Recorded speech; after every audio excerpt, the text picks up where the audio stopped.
තෙරුවන් සරණයි. අද දිනේ අප සාකච්ඡා කිරීමට බලාපොරොත්තු වෙන්නේ 11 ශ්‍රේණිය 8 වන පාඩම. දෙනවාරයට අදාළ පාඩමක්.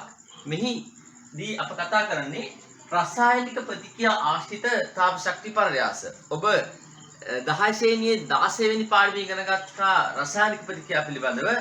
රසායනික ප්‍රතික්‍රියාවක් යනු ද්‍රව්‍යයක් හෝ ද්‍රව්‍ය කිහිපයක් නව ද්‍රව්‍ය සෑදමින් විපර්යාසයට ලක්වීම. ඉතින්දී අපි රසායනික ප්‍රතික්‍රියා වර්ග හතරක් ගැන කතා කරා. රසායනික සංයෝජන ප්‍රතික්‍රියා, රසායනික වියෝජන ප්‍රතික්‍රියා, ඒක විස්ථාපන ප්‍රතික්‍රියා සහ ද්විත්ව විස්ථාපන ප්‍රතික්‍රියා.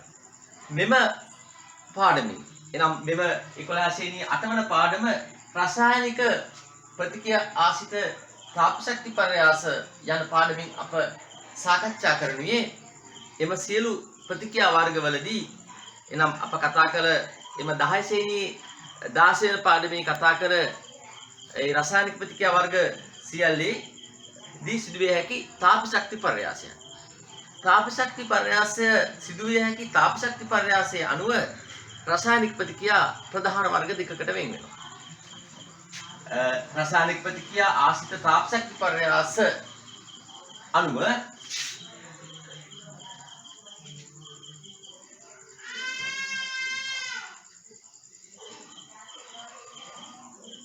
දෙකයි.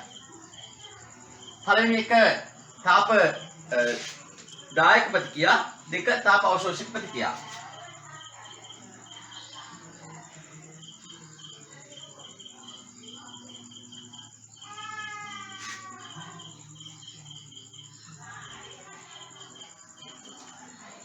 ඔබ මේ අතරවාරයේ මේ සටහන මේ සංකල්ප සිතියම ඔබ පොතේ කොලේ කොහොම සටහන් කරගන්න. මේ ඔබට නැවත නැවත පාඩම් කිරීම සඳහා වැදගත් වෙනවා.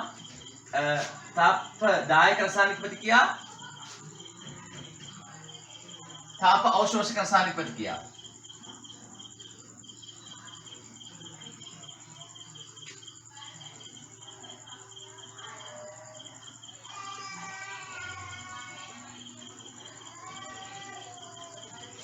එතකොට තාප දායක ප්‍රතික්‍රියාවකදී පරිසරයට තාපය පිට වෙනවා.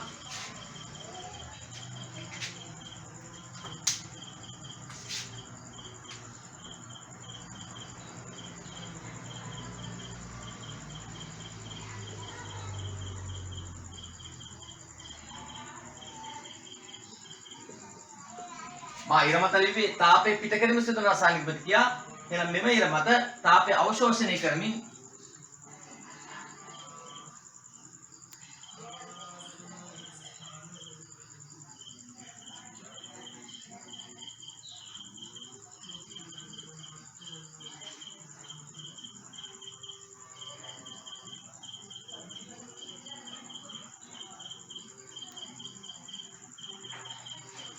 රසායනික ප්‍රතික්‍රියා වර්ග දෙකයි. තාප දායක රසායනික ප්‍රතික්‍රියා, තාප අවශෝෂක රසායනික ප්‍රතික්‍රියා. තාප දායක රසායනික ප්‍රතික්‍රියා උදාහරණ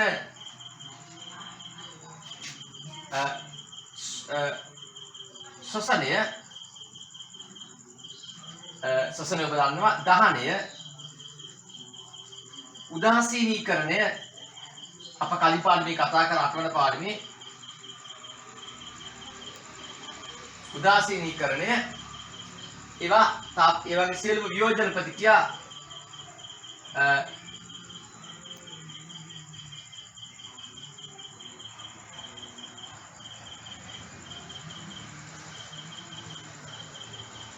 තාප අවශෝෂක ප්‍රතික්‍රියා උදාහරණ ප්‍රවාහ සංශ්ලේෂණය, කැල්සියම් ඔක්සයිඩ්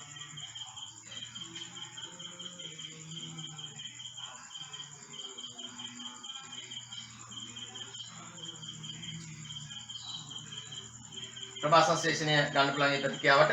ඊළඟට මේ රසායනික ප්‍රතික්‍රියා වර්ග දෙක අපි කතා කරා. තාප දායක ප්‍රතික්‍රියා සහ තාප අවශෝෂක ප්‍රතික්‍රියා කියලා. ඊළඟට අපි කතා කරනවා මේවායේ ශක්ති මට්ටම් ප්‍රස්ථාරය. අපිට මෙම ඔබ දන්නවා රසායනික ප්‍රතික්‍රියාවකදී ප්‍රතික්‍රියක ඵල බවට පත් වෙනවා. එහෙමනම් අපිට ලියන්න පුළුවන් මේකේ ප්‍රතික්‍රියක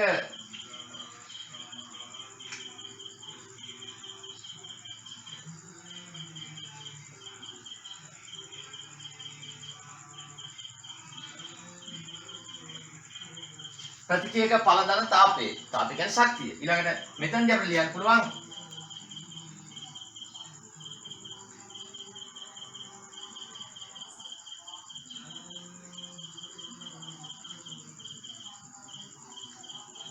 ප්‍රතික්‍රියක දාන තාපය ඵල බවට පත් වෙනවා. මේකේ ශක්ති මට්ටම් ප්‍රස්ථාරය අපිට අඳින්න පුළුවන් මේ ආකාරයෙන් පොදු එක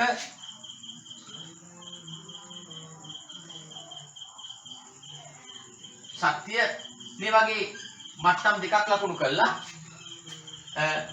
තාපදායක එහෙනම් තාපදායක ප්‍රතික්‍රියාවක ඵල තියෙන ඉහළින් එහෙනම් ඵල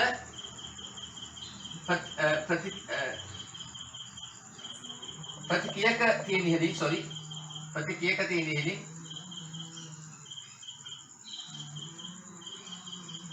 ඵල තියෙන්නේ පහළ. පහළට ඉතලයක් දානවා ශක්තිය පිට වෙන බව පෙන්වන්න ඒ ලකුණු කරන මේ ආකාරයට ශක්තිය පිට වෙන බව. එහෙනම් තාපදායක ප්‍රතික්‍රියාවක් ශක්ති මට්ටම් ප්‍රස්ථාරයේ අපි මේ අක්ෂයේ ශක්තිය ලකුණු කළා මට්ටම් දෙකකට ලකුණු කරනවා. ඔබ මේ සංකීර්ණව හිතන්න අවශ්‍ය නැහැ. ඉරි දෙකක් ගැහුවා ඉහළින් සහ පහළින් ඉහළ ප්‍රතික්‍රියක පහළ ඵල ශක්තිය පිට වෙනවා.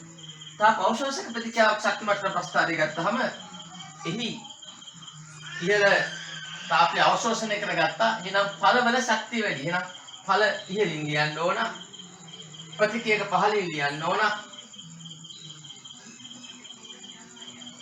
ප්‍රතික්‍රියක පහළින් ඵල ඉහළින් ශක්තිය ගන්නවා.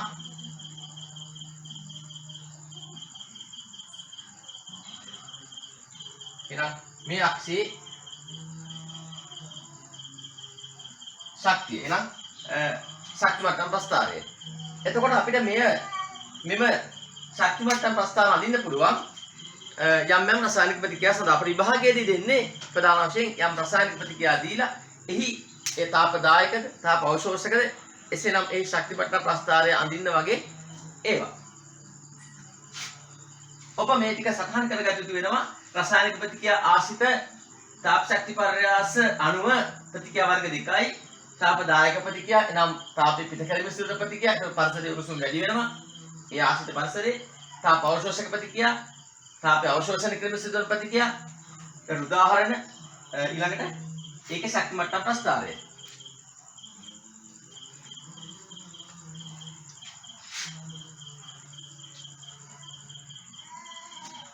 ඊළඟට අපි ශක්ති මට්ටම් ප්‍රස්ථාර කිහිපයක් අඳිමු.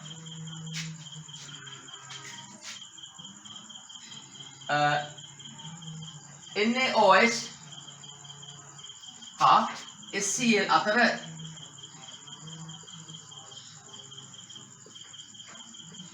ප්‍රතික්‍රියාවේ ශක්ති මට්ටම්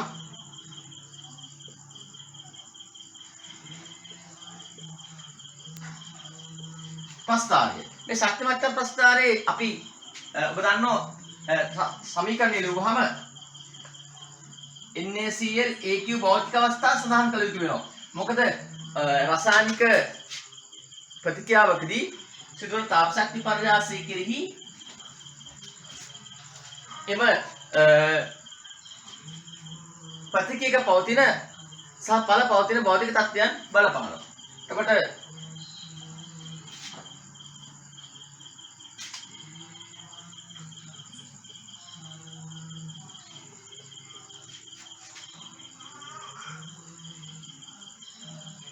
AQ භෞතික තත්ත්වයම සඳහන් කරේ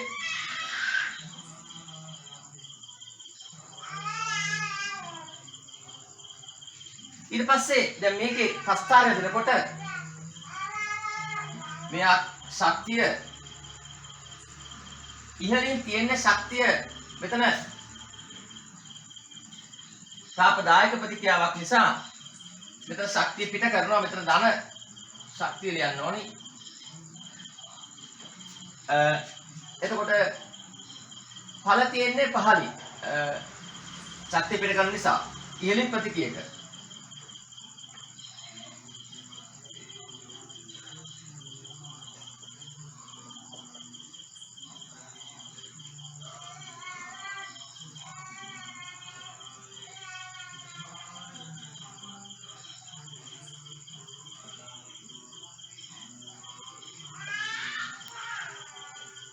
ශක්තිය පිට කරා.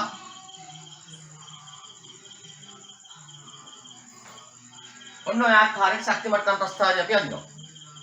සෝඩියම් හයිඩ්‍රොක්සයිඩ් සහ HCl අතර හයිඩ්‍රොක්ලොරික් අම්ලය අතර ප්‍රතික්‍රියා වේ ශක්ති මට්ටම් ප්‍රස්ථාරය NaCl AQ HCl AQ sodium hydroxide ද්‍රාවණය දැන් ජලය හැදෙනවා. භෞතික තත්ත්වයන් සඳහන් කරලා තියෙන මේ ආකාරයට. ඊට පස්සේ ඒක ශක්ති මට්ටම් ප්‍රස්ථාරය ඉහළින් ප්‍රතික්‍රියක පහළින් ඵල නිරූපණය කරනවා. මේ තාපදායක ප්‍රතික්‍රියාවක ශක්ති මට්ටම් ප්‍රස්ථාරය.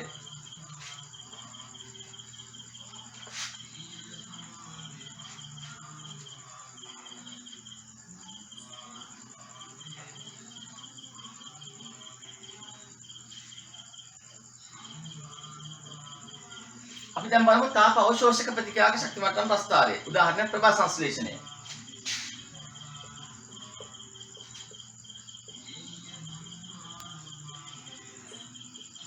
තන්දි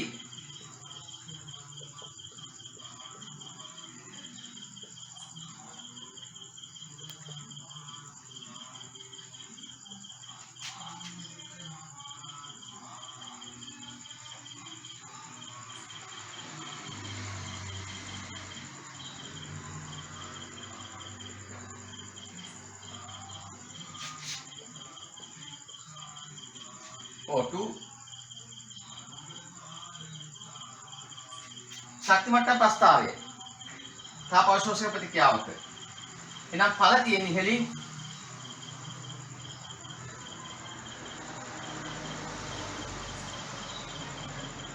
ප්‍රතික්‍රියක තියෙන පහළින්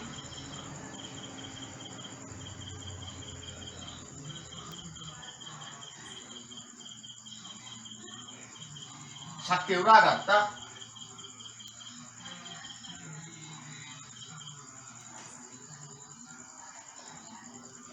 ශක්තිය උරා ගන්න බව මෙහෙම ලකුණු කරනවා. රේඛාව ඇඳා මේ අක්ෂයේ ශක්තිය ඉරි දෙකක් ගැහුවා මේ පැත්තට. එතකොට ඒ තිරස් ඉරි දෙකේ ඉහළින් ඵල ලකුණු කරන්නේ මොකද? ඵලවල ශක්තිය වෙන නිසා. ප්‍රතික්‍රියක ශක්තිය අඩුයි තාප අවශෝෂක ප්‍රතික්‍රියාවක. එතකොට අපි දැන් කතා කරේ ප්‍රභා සංශ්ලේෂණය කියන තාප අවශෝෂක ප්‍රතික්‍රියාවේ ශක්ති මට්ටම් ප්‍රස්ථාරය.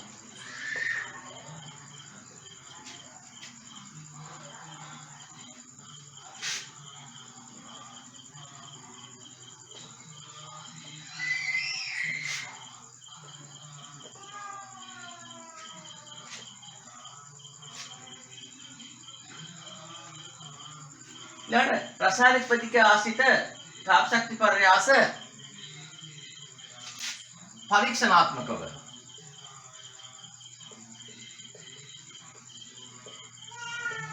සෙවීම. මෙතනදි කරන්න ඕන රසායනික ප්‍රතික්‍රියා ආශ්‍රිත තාප ශක්ති පර්යාස පරීක්ෂණාත්මකව සොයනකොට අපි අනිවාර්යයෙන්ම රසායනික ප්‍රතික්‍රියාව සිදු කරන්න ඕනි. එහිදී පිටවන හෝ අවශෝෂණය කරන ශක්තිය පරිසරයට සම්බන්ධ නොවන ආකාරය. එහෙනම් ඒ සඳහා එකම සකස් කළ යුතු වෙනවා. අපි ගමු උදාහරණයක්.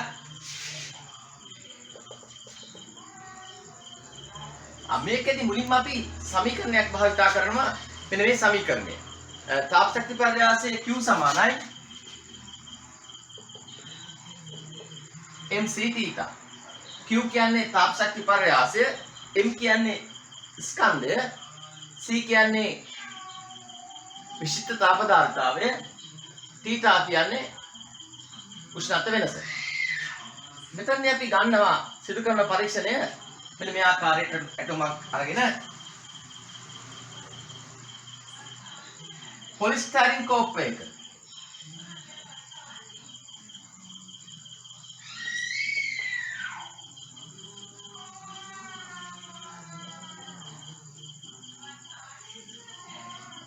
පොලිස්ටයිරින් කෝප්පය තුල මිශ්‍රණය මිශ්‍ර කරනවා.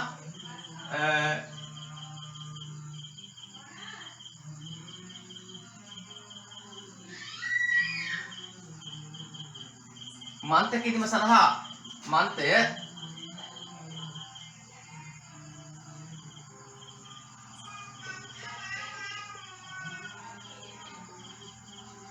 උෂ්ණත්වමානය මේ වගේ දෙයක් අපිට ගන්න ඉන්නේ ඇත්තටම ද්‍රව තත්ත්වයේ තියෙන ප්‍රතික්‍රියක සඳහා. උදාහරණයක් ඇටියට අපි ගමු මෙතනදී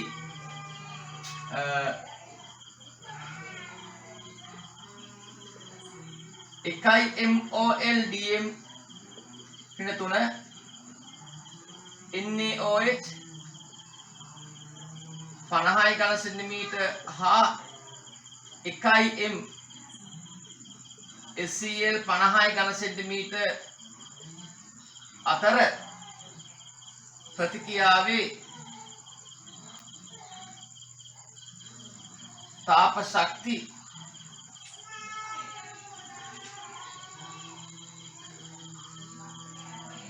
විපර්යාසය ගණනය.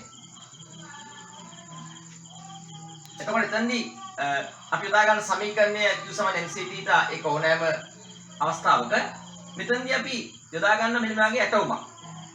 පොලිස්ටයිරින් කෝපය උෂ්ණත්වමානය ඒක අපි සවි කරන්නේ මේ වගේ තාප පරිවාරක පියන. තාපයේ පිට නොවන පියන. එතන මිශ්‍රණය. මිශ්‍රණයේ පොලිස්ටයිරින් කෝපය තුළ අපි සෝඩියම් හයිඩ්‍රොක්සයිඩ් සහ හයිඩ්‍රොක්ලෝරික් අම්ලය මිශ්‍ර කරන්නේ. එහෙනම් මේක අපි කරනකොට නිවැරදි සාන්ද්‍රණය සහිත සෝඩියම් හයිඩ්‍රොක්සයිඩ් 50 ඝන සෙන්ටිමීටර හා නිවැරදි සාන්ද්‍රණය සහිත HCl හයිඩ්‍රොක්ලෝරික් අම්ලය 50 ඝන සෙන්ටිමීටර මිනුසරාවෙන් නිවැරදිව කිරාගෙන බීකර දෙකකට ගන්න ඕනේ. පසුව එය මේ පොලිස්ටයිරින් කෝපය තුළ මිශ්‍ර කළා මිශ්‍ර කිරීමට පෙර එම සෝඩියම් හයිඩ්‍රොක්සයිඩ් ද්‍රාවණය සහ හයිඩ්‍රොක්ලෝරික් අම්ල ද්‍රාවණයේ උෂ්ණත්වය මිනුම් කර ගන්න ඕනේ. අපිට මේක 25 සෙල්සියස් කියලා. හැබැයි යම් අවස්ථාවක මේ දෙක වෙනස් වුණා නම් අපි ගන්නේ ආරම්භක උෂ්ණත්වයේ හැටියට එම දෙකේ මධ්‍යයනය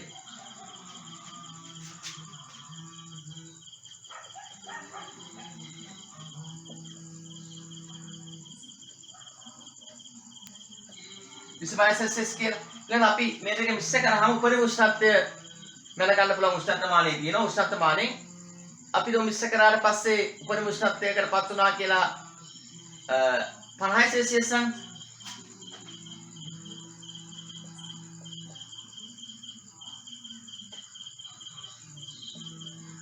මා පරිස්සමෙන් සුදු කරව උපකල්පනය කරමින් ඒ උපරිම උෂ්ණත්වය 50 සෙල්සියස් එස ගන්නවා. එතකොට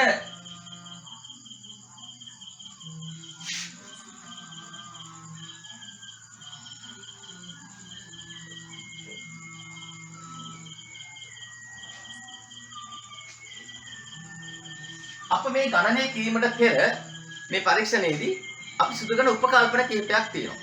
අපි විභාග ප්‍රශ්නවලදී අහන උදාහරණය අපි මේ මිශ්‍රණයේ ඝනත්වය ජලයේ ඝනත්වයට සමාන බව උපකල්පනය කරනවා. මිශ්‍රණයේ විශිෂ්ටතා පදාර්ථතාවය ජලයේ විශිෂ්ටතා පදාර්ථතාවට සමාන බව උපකල්පනය කරනවා. ඒ වගේම ක්‍රියාකාරකම ප්‍රතික්‍රියාවේදී පරිසරයට සිදුවන තාප හානිය ශුන්‍ය බව එතන තාප හානියක් සිදු නොවන බව උපකල්පනය කරනවා. එතකොට අපගේ Q සමානයි mc θ අපේ සමීකරණය Q ගණනය කරන්න m ස්කන්ධය හොයා ගන්න ඕනේ. අපි ජලයේ ඝනත්වයට සමානයි කියලා කතා කරා මිශ්‍රණයේ ඝනත්වය. එහෙමනම්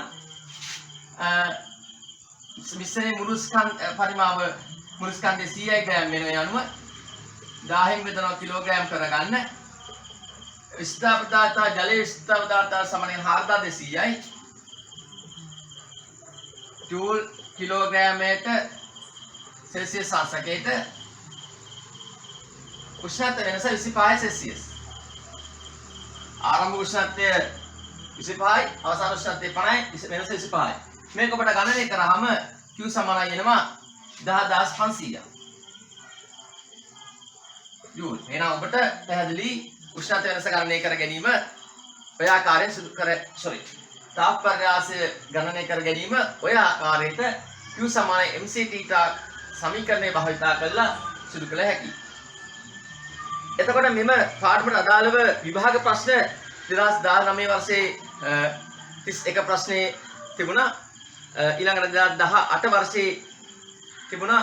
2017 වර්ෂයේ තිබුණා. 2016 වර්ෂයේ තිබුණා. 2016 වර්ෂයේ සිට ඔබගේ විෂය නිර්දේශ ආරම්භ වන්නේ. නමුත් 2015 වර්ෂයේ තිබුණා. ඊට ඔබට ගියහම 2083 දක්වා විභාග ඉතිහාසයේ විවිධ අවස්ථාවල මේ ප්‍රශ්න අහලා තිබුණා.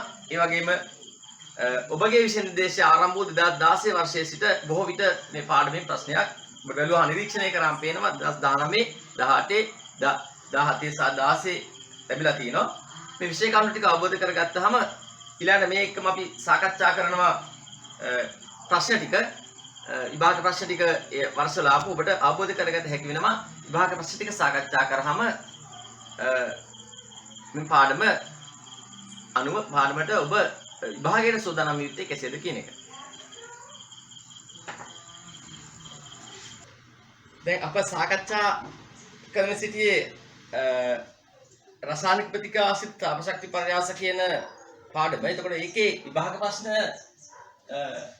ගත්තාම විභාග ප්‍රශ්න මම දැන් ඔබට සාකච්ඡා කරනවා 2016 සිට 2019 දක්වා සිළු විභාගවල විභාග ප්‍රශ්න ආවා. ඒ වගේම 83 ඉඳලා විවිධ අවස්ථාවල 2015 දක්වා 2015 ප්‍රශ්න ආවා. ඒ වගේ විවිධ අවස්ථාවල මේ පාඩමෙන් ප්‍රශ්න ආවා. ඔබට මේ දුරකථන අංකය සටහන් කරගන්න පුළුවන් වාගේ WhatsApp මාගෙන් අවශ්‍ය නම් මට ඇමති දුරකථන ඇමතිවක් ලබා දීමෙන් ප්‍රශ්න ගෙන්න ලබාගත හැකි වෙනවා. ඊට අමතරව මේ සාකච්ඡා කරන අවස්ථාවේදී ඔබට මේවා සටහන් කරගෙන නැත්නම් ඔබ ගාව තිබේ නම් පසු විභාග ප්‍රශ්න පත්තර පොත් ඒවා ළඟටගෙන මේ ප්‍රශ්න निराකරණය කර ගැනීම වැදගත් වෙනවා. ඒතකොට එතෙන්දී මේ තියෙන 2019 31 වෙනි ප්‍රශ්නේ 2019 30 සහ 31 ප්‍රශ්න දෙක ආවේ ඉතින් පූර්ණ දහනයට අදාළ ප්‍රතික්‍රියාවක් සම්බන්ධව ඒකේ තියෙනවා පූර්ණ ප්‍රශ්නාංක 30 31 ප්‍රශ්නාංක 30 හා 31 ඉතින් C2H4 පූර්ණ දහනයට අදාළ පහතදී ඇති තුලිත සමීකරණය මත පදනම් වේ. ඔබ දන්නවා දහන ප්‍රතික්‍රියා තාපදායකයි. එතීන් ගෑස් ධන 3යි O2 ගෑස් දෙකයි කාබන් ඩයොක්සයිඩ් CO2 ගෑස් දෙකයි ජලය H2OL ජූල් කිලෝජූල් 1400ක ශක්තියක් දෙනවා. එතකොට එතීන් පූර්ණ දහනට සඳහා නිවැරදි ශක්ති මට්ටම් ප්‍රස්තාරය ශක්ති මට්ටම් ප්‍රස්තාර 4ක් දීලා තියෙනවා. ඔබගේ පසුගිය විභාග ප්‍රශ්න පත්‍රයේ බලවම තේරෙයි ඒකේ දෙවෙනි උත්තරේ තමයි නිවැරදි උත්තරේ. දෙවෙනි උත්තරේ සටහන් වෙන්නේ මේ ආකාරයෙන්. ශක්තිය ප්‍රතික්‍රියක තියෙන්නේ ඉහළින් ප්‍රතික්‍රියක පළබවට පත් වීමේදී ශක්තිය නිදහස් කරන නිසා C2H4 ගෑස් එක ධන 3යි O2 ගෑස් පත් වෙනවා කාබන් ඩයොක්සයිඩ් අණු දෙකක් සහ ජල අණු දෙකක් බවට. එතෙන්දී ප්‍රස්ථාරය ඔය ආකාරයෙන් තියෙන්න ඕනේ. ලකුණු හම්බෙන්නේ ඒකට. ඊළඟ 2018 දෙවෙනි ප්‍රශ්නය 2018 6 වෙනි ප්‍රශ්නය. ඔබ දන්නවා ඔබගේ විෂය නිර්දේශයේ අදාළ ප්‍රශ්න පත්‍ර රටාවේ 6 වෙනි රචනා ප්‍රශ්නය ඔබට එන්නේ රසායන විද්‍යා ප්‍රශ්නයක් සම්පූර්ණයෙන්ම. ඒකේ 4 වෙනි කොටසේ තියෙන මේ ප්‍රශ්නය සටහන් කරගන්න. ප්‍රොපේන් වල දහනය සඳහා ප්‍රොපේන් කියන්නේ C3H8යි හයිඩ්‍රෝකාබනයක්. ප්‍රොපේන් වල දහනය සඳහා ත්‍රිත රසායනික සමීකරණය පහත දැක්වේ. ත්‍රිත රසායනික සමීකරණය මේ ප්‍රශ්නේ ඔබ සටහන් කරගන්න ඇති කියලා මම අපේක්ෂා කරනවා. මේ මම ඉවත් කරනවා මේ අවස්ථාවේ.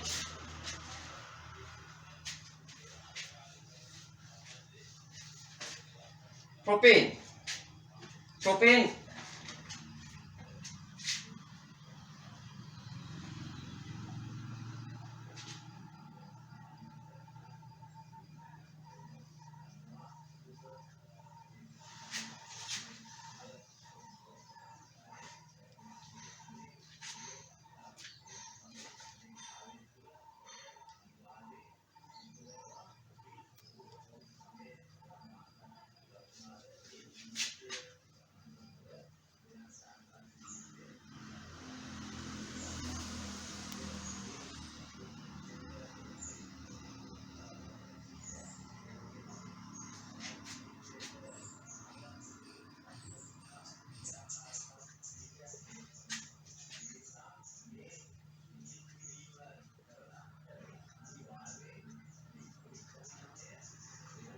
එතකොට 100ට S ප්‍රොපේන් ගෑස් එක දහනය කරාම ඔක්සිජන් අණු 5ක් සම්බන්ධ වෙනවා. කාබන් ඩයොක්සයිඩ් ගෑස් වායු අණු 3ක් සහ ජලය අණු 4ක් හම් වෙලා 2220ක කිලෝජූල් ප්‍රමාණයක ශක්තියක් පිට වෙනවා.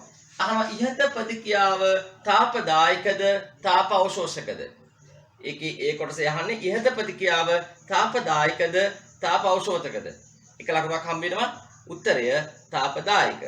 උත්තරය තාපදායක. මේක එතකොට තාපදායක ප්‍රතික්‍රියාවක්. දෙවෙනි B කොටසේ අහන්නේ ප්‍රතික්‍රියක හා ඵලවල සාපේක්ෂ පිහිටීම් පැහැදිලිව දක්වමින් ප්‍රතික්‍රියක හා ඵලවල සාපේක්ෂ පිහිටීම් පැහැදිලිව දක්වමින් උක්ත ප්‍රතික්‍රියාව සඳහා දල ශක්ති මට්ටම් සටහනක් අඳින්න. නැවතත් මේ ප්‍රශ්නය 2018 හතරවෙනි ප්‍රශ්නයේ B කොටස ප්‍රතික්‍රියක හා ඵල සාපේක්ෂ පිහිටීම් පැහැදිලිව දක්වමින් උක්ත ප්‍රතික්‍රියාව සඳහා දල ශක්ති මට්ටම් සටහනක් අඳින්න. එතකොට තාපදායක ප්‍රතික්‍රියාවක්. එතකොට ප්‍රතික්‍රියකවල ශක්තියට වඩා ඵලවල ශක්තිය අඩුයි. එහෙනම් ප්‍රතික්‍රියක C2යි H8යි ගෑස් ධන 5යි O2 ගෑස් මේ පැත්තේ ශක්තිය අඩු වෙනවා.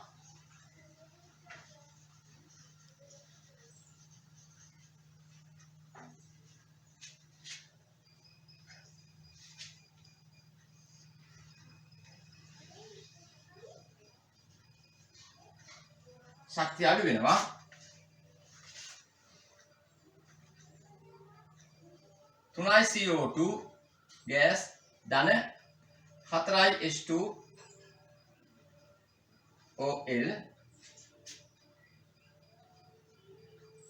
ශක්තිය අඩු යන ප්‍රමිත 2000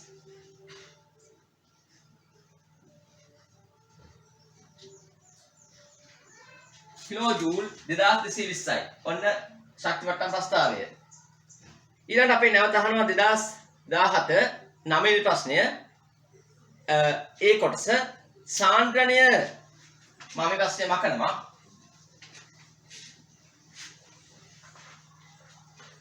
සාන්ද්‍රණය 1යි MOL DM ඍතුන වන NOH හා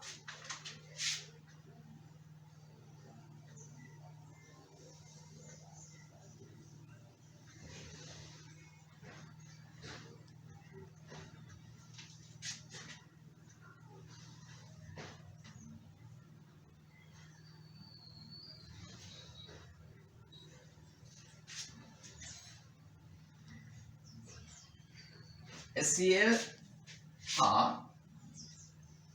NaCl යන ද්‍රාවණ තුන A, B, C පරීක්ෂානාල තුනකට ගෙන වෙන වෙනම ගෙන ඇත. ද්‍රාවණ තුන ABC පරීක්ෂානාල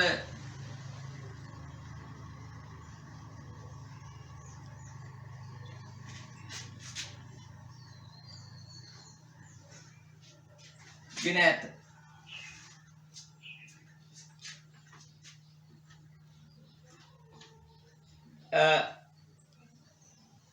ප්‍රශ්නය අහන්නේ ඒකේ ඒ දෙවෙනි කොටස පළවෙනි කොටසේ ඉවත් ප්‍රශ්නයක් අහන ඒක අම්ල ප්‍රශ්න අදාළ ප්‍රශ්නයක්. ඒක අප සාකච්ඡා කරා පසුගිය පාඩමින් 7 වෙනි පාඩමේ 2019 9 ප්‍රශ්නේ 9 ප්‍රශ්නේ ඔබ දන්නවා නම් ප්‍රශ්නේ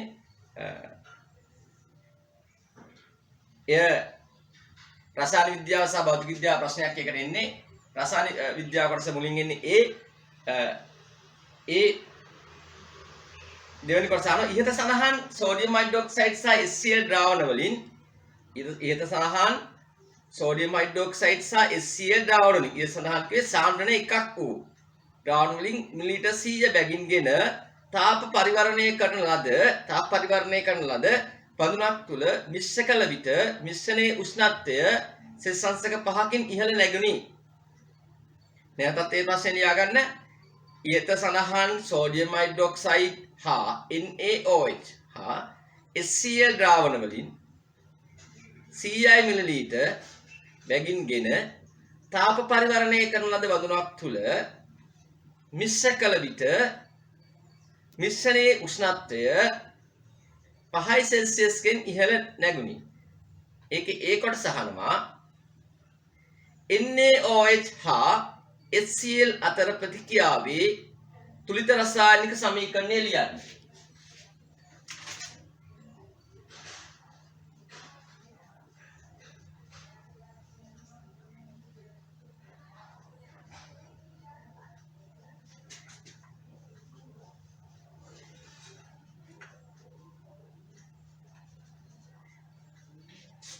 NaOH HCl අපි AQ දානවා යටින් වරන් ඇතුලේ භෞතික අවස්ථාව සඳහන් කිරීම වැදගත් වෙනවා.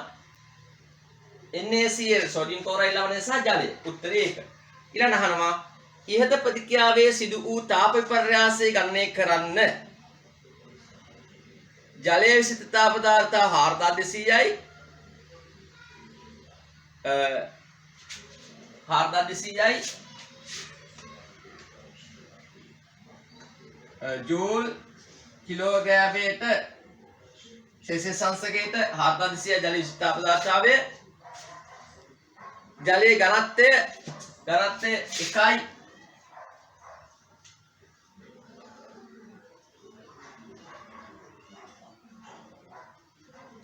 ඝන සෙන්ටිමීටර ස්කන්ධයේ ග්‍රෑම් 1යි ජලයේ ඝනත්වය ලෙස ගන්න. එතකොට අප කලින් කතා කරා උෂ්ණත්වයේ සෙල්සියස් අංශක 5කින් ඉහළ ගියා. එහෙනම් අප Q සමාන mc θ. Q සමාන mc θ සමීකරණය ගන්නේ අප දන්නවා උපකල්පනයක් මෙතනදී ජලයේ ඝනත්වයට සමාන කරනවා මිශ්‍රණයේ ඝනත්වය. එහෙමනම් මිශ්‍රණයේ පරිමාව ඝන සෙන්ටිමීටර් 200ක් වෙනවා. එවිට මිශ්‍රණයේ ස්කන්ධය අපි ගන්නේ ඝන ග්‍රෑම් 200ක් හැටියට.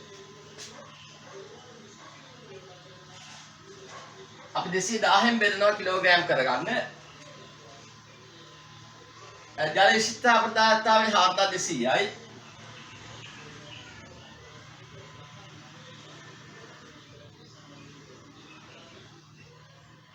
උෂ්ණත්ව වෙනස සෙල්සියස් අංශක 5යි. සෙල්සියස් යනවා කිලෝග්‍රෑම්ට කිලෝග්‍රෑම් යනවා බිංදු දෙකට බිංදු දෙක යනවා මේ බිංදුවට මේ බිංදුව යනවා.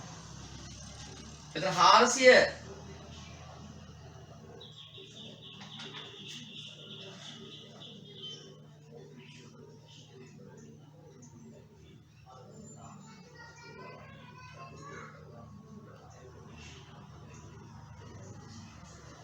4200 ජූල් උත්තරේ එන්නේ. සෝඩියම් හයිඩ්‍රොක්සයිඩ් සහ HCl අතර චුද්ධ රසායනික සමීකරණය ලිව්වා. ඊට පස්සේ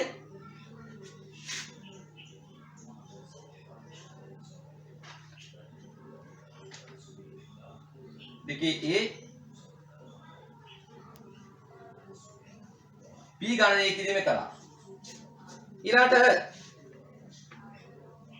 තුන්වෙනි ප්‍රශ්නය අසනවා ඉහත සඳහන් කළ සෝඩියම් හයිඩ්‍රොක්සයිඩ් සහ HCl අතර ප්‍රතික්‍රියාවේ මා කියන්නේ 2017 9 වෙනි ප්‍රශ්නේ ඒ කොටසේ තුන්වෙනි කොටස ඉහ සඳහන් කළ සෝඩියම් හයිඩ්‍රොක්සයිඩ් හා HCl අතර ප්‍රතික්‍රියාවේ තාප විපර්යාසය නිර්ණය කිරීමේදී ඔබ විසින් සිදු කළ උපකල්පන දෙකක් සඳහන් කරන්න. උපකල්පන දෙකක් මා කලින් පාඩමේදී කියලා දුන්න උපකල්පන මිශ්‍රණයේ විසිත තාප පදාර්ථාවය ජලයේ විසිත තාප පදාර්ථයට සමාන බව උපකල්පනය කරනවා. තාපහානිය සිදු තාපහානිය ශුන්‍ය බව උපකල්පනය කරනවා. මිශ්‍රණයේ ඝනත්වය ජලයේ ඝනත්වයට සමාන බව උපකල්පනය කරනවා. නැවත 2016 මා කතා කරා 2017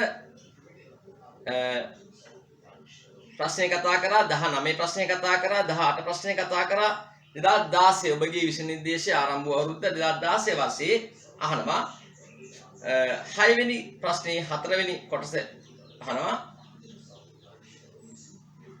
පහත දී ඇති කාර්මික නිෂ්පාදන ක්‍රියාවලිය සලකන්න. පහත දී ඇති කාර්මික නිෂ්පාදන ක්‍රියාවලිය සලකන්න. ඒක තියෙනවා නිෂ්පාදන ක්‍රියාවලි තුනක් තියෙනවා අපිට අදාළ එක පමණක් ලියන්නම්.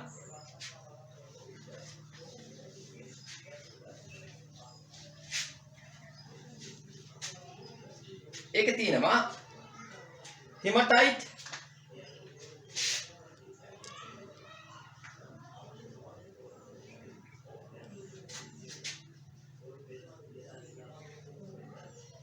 යකඩ Fe hematite ඒ කියන ක්‍රියාවලියක් තියෙනවා කෝක් යකඩ බවට පත් වෙනවා. ප්‍රශ්නේ තමයි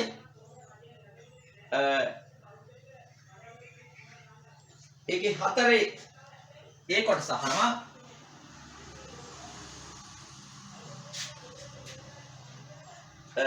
යකඩ නිස්සාරණයේදී ඒ සිදුවන රසායනික ප්‍රතික්‍රියාව තාපදායකද තාප අවශෝෂකද? ඔබ දන්නවා එහි සිදුවන්නේ කුණුගල් වියෝජනය, කැල්සියම් කාබනේට් වියෝජනය. එහෙනම් ඕනෑම වියෝජන ප්‍රතික්‍රියාවක් තාප අවශෝෂකයි.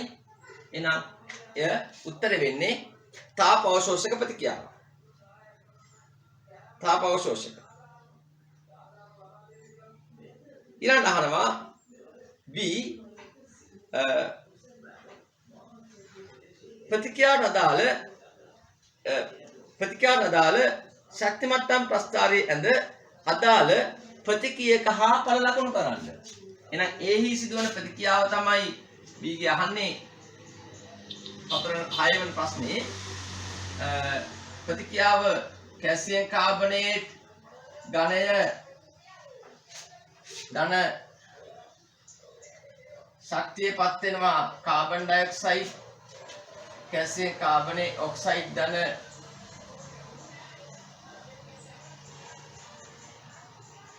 සියලු ගෑස් එක බවට ශක්ති මට්ටම් ප්‍රස්ථාරය ශක්තිය අවශෝෂණය කර ගන්න ප්‍රතික්‍රියක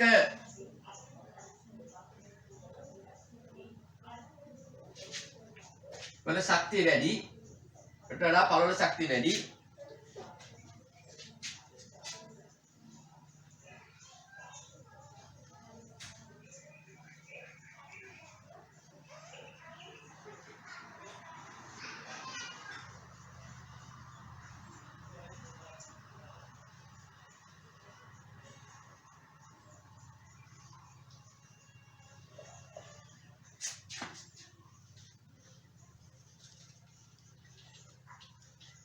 තාපය තව ශක්තිය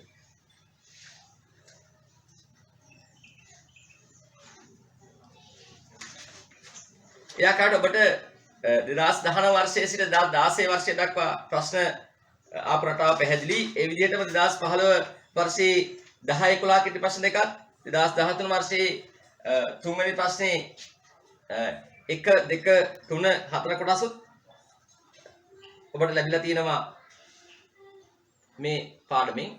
ඒ වගේම 82 දක්වා ඉතිහාසය ගත්තාම මා කලින් කිව්වා වගේ ප්‍රශ්න ලැබිලා තියෙනවා. ඉතින් මේ පාඩම ඉතා හොඳින් අධ්‍යයනය කර ගැනීම සහ පසුගිය විභාග ප්‍රශ්න සඳහා හැකි පමණ පිළිතුරු සැපයීමෙන් ඔබට ඔබගේ 2020 වර්ෂයේ හා ඊට පසු විභාග කරන සියලු විභාග සඳහා අවශ්‍ය කරන නිපුණතාවය ලැබේ. ස්තුතියි.